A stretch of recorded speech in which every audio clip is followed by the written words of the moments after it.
Okay, now I have a question for everybody. I think you'll understand why, because it clearly is a very important question for the district. Unemployment in the district remains unacceptably high, especially in areas east of the river. Name two things the district should do that would have the most impact on unemployment citywide. I'll begin with Mr. Weaver. Well, first, when we've gone to the first source and we've talked about the tax abatement structure, there's no enforcement mechanism for the 51% of people that we're supposed to be hiring for local jobs. Every one of these tax abatements that we listed here should have a number listed of how many district employees, not this 51% magical number, but an actual number of jobs that are going to be created by this. And if the developer fails to meet that, there are penalties.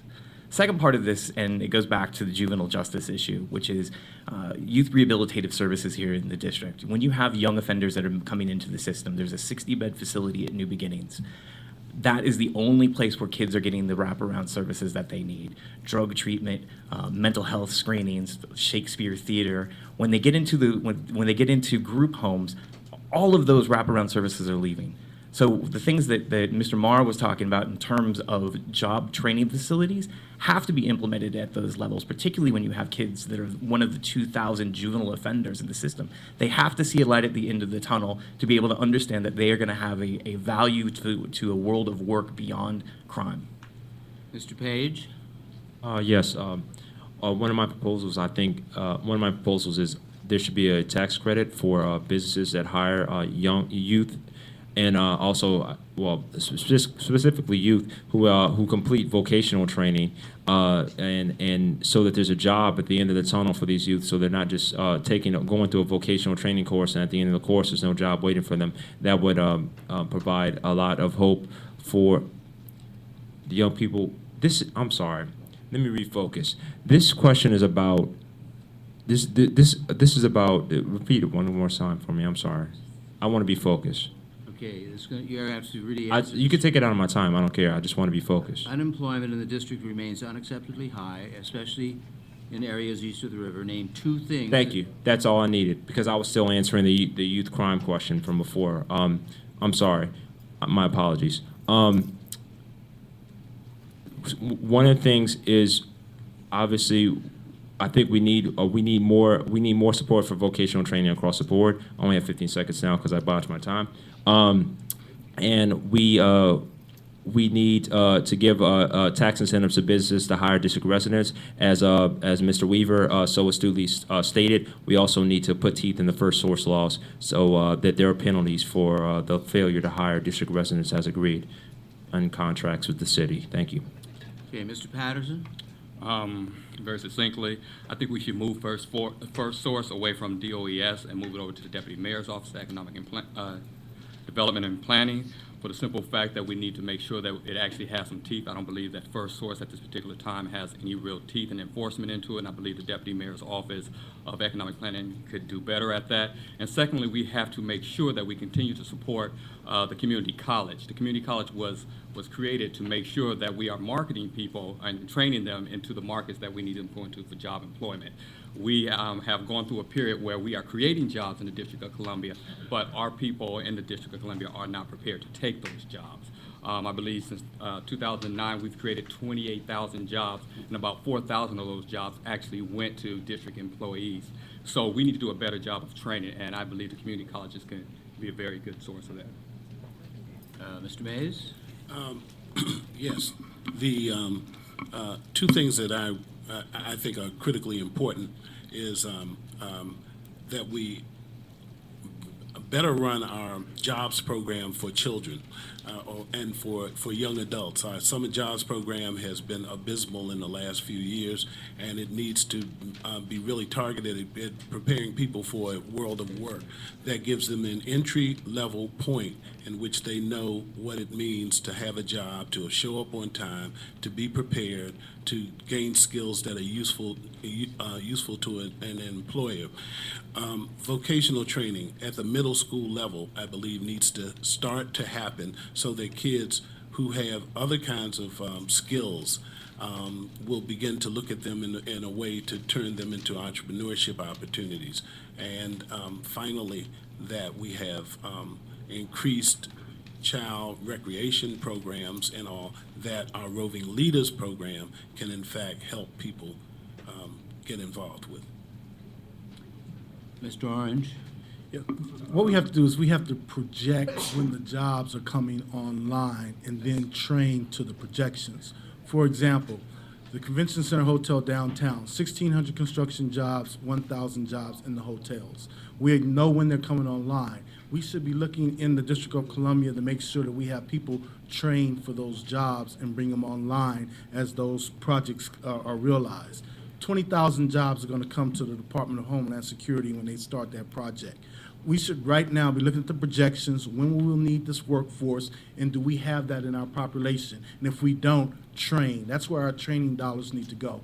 The legislation that the council just introduced the other day, I think it's backwards. You want us to find out what everybody's skills and then give it to DOES and hope that someone is going to use it. No, let's find out what's coming here, and we're going to give you this. Classic example, that's what we did in Ward 5. Once we cut the deal for Home Depot and Giant, we knew what was coming. We went into the community, got people trained, got them ready to pass the drug test, and when they opened up, our people went in there to work, and that's what we have to do here, in my view. Mr. Lopez? We need to revamp the Department of Employment Services. If you talk to business owners and people in the private industry, they'll give you the same story where they always go to DOES and ask them for a list of names of people that they're able to hire. DOES, the majority of the time, provides them inaccurate information and connects them with people who may not necessarily have the skills for the job that's available. So in creating a registry, we should come up with a screening standard where we have representatives from the union community, representatives from the private sector, and representatives from the government that all come and they collaborate, come up with a standard and say, these are the qualifications, these are the criteria that people need to meet in order to get plugged into certain job sectors. Look at creative partnerships. Unions are willing to go for free into schools and train young kids. Why aren't we doing that? It wouldn't cost the city a penny. Look at where there's a need. East of the river, there's a huge need to improve public transportation. Create an alternative taxi cab system for Ward 7 and 8, where you hire people who live there, train them. Maybe the government could provide eco-friendly cars, and they'll pay a monthly rent. And these are people that we can employ that will provide a service that's needed. There's also a huge void in the health industry. The University of the District of Columbia has a nationally recognized nursing program. Let's plug people into it. Mr. Biddle? Sure. Well, I think the first thing we have to realize is that jobs are obviously, an economic necessity for residents and for our city, but they're also a personal priority in terms of the ability to build stable homes and families and to build dignity. I mean, I'm fortunate to have been employed for my entire adult life, and I thought I saw my wife here earlier. The jobs that we have both support our families, but also help build a spirit of community amongst our family and set a model for our children. So to that end, the first thing we have to do is continue to transform our education system so that each and every young person that comes out of our school system is prepared for the world of work or college or beyond, because right now we're currently not doing that. So that's the first thing we need to do, because you asked for two. The second is we have got to bend our resources that we have to get people to work so that we're not simply funding training programs, we're funding training programs that lead people into work. Because currently we are actually funding some opportunities that train people who then aren't working. We've got to be outcomes-based in this approach, where dollars in guarantee us actual working bodies that are in the world of work. So I think that's the thing we've got to be focused on. Thank you. Mr. Mara, you get the last word. Oh, that's wonderful. First of all, did anyone notice, we're the only place in America that's begging for Walmarts. When you think about the ideology and mentality of most of the folks who live in the district, we're doing that because we have a high percentage of unskilled folks who are unemployed. When you look at that unemployment rate, you have a high number of people who have not obtained high school degrees. You have a high number of people who are ex-offenders, and so that's where that's where we need to direct our energy. We're not going to, as I said before, we're not going to solve it with putting DHS in. Although I support it, obviously, that's going to mostly be higher skilled security clearance types who come from Virginia and Maryland. But we need to hone in. I mentioned Carlos Rosario before. They have a workforce development program, almost 100% success rate. They worked with the employer community to determine the best skill sets necessary next 2 years, 5 years, 10 years, and they focused on computer technician, on nursing and culinary. And these are the types of things we need to be doing, working with the employer community to determine what's actually needed versus, hey, here are some jobs. And then people from Maryland and Virginia come in and take them. Thank you. All right, David? last follow-up is for Mr. Patterson and Mr. Weaver. Mr. Patterson first. Right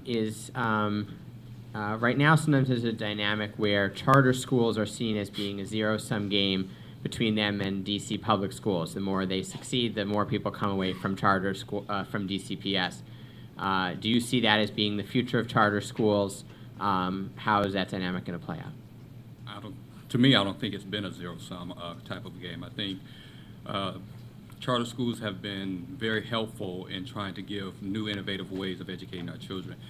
We need to provide opportunities for our parents across the city. I believe everybody knows I serve on charter school boards. KIPP being one of them, one of the highest performing schools, the highest performing charter school in the city and school, period. And I believe that we need to continue to have that dialogue between the charter schools and the traditional schools as far as ideals of how to educate our children. I don't think it's a zero-sum or adversarial type of relationship. I think they can have a relationship that works for the betterment for our children of getting educated is what I think. Mr. Weaver. I'm going to say that both my children right now are in DC bilingual, and that came because there is no pre-K3 bilingual program for children going into the pre-K3 program. So if you have a Spanish-speaking household, and my wife, who's a South American immigrant, and we made a conscious decision that we were going to speak Spanish to our child in the house, we were locked out of every DCPS school that had a bilingual program, either one, based on age, or two, that places like Oyster were over-enrolled and we were on a waiting list. So in that sense, I think that charters have definitely developed a niche to try to reach certain types of populations, particularly in places where they feel that they're underserved by their schools, and places where people feel that they have more access to a more affordable form of high-quality education. My issues become that, one, there probably should be a limit to the number that we're looking at in the future, and two, I don't like the idea that because we have a favorable administration right now, I don't like the idea of any future Secretary of Education. If Michelle Bachmann becomes President of the United States, I don't necessarily think that I want Rand Paul to determine who is on the board of charter schools for the District of Columbia. Thank you. Thank you all very much. Sorry, Pat. I'm sorry? Did I cut somebody off? Thank you all very much for participating and doing, I think, an excellent job. It was really very informative and very eye-opening. Again, we thank you very much for participating. You're welcome to stick around for a few minutes. Bye.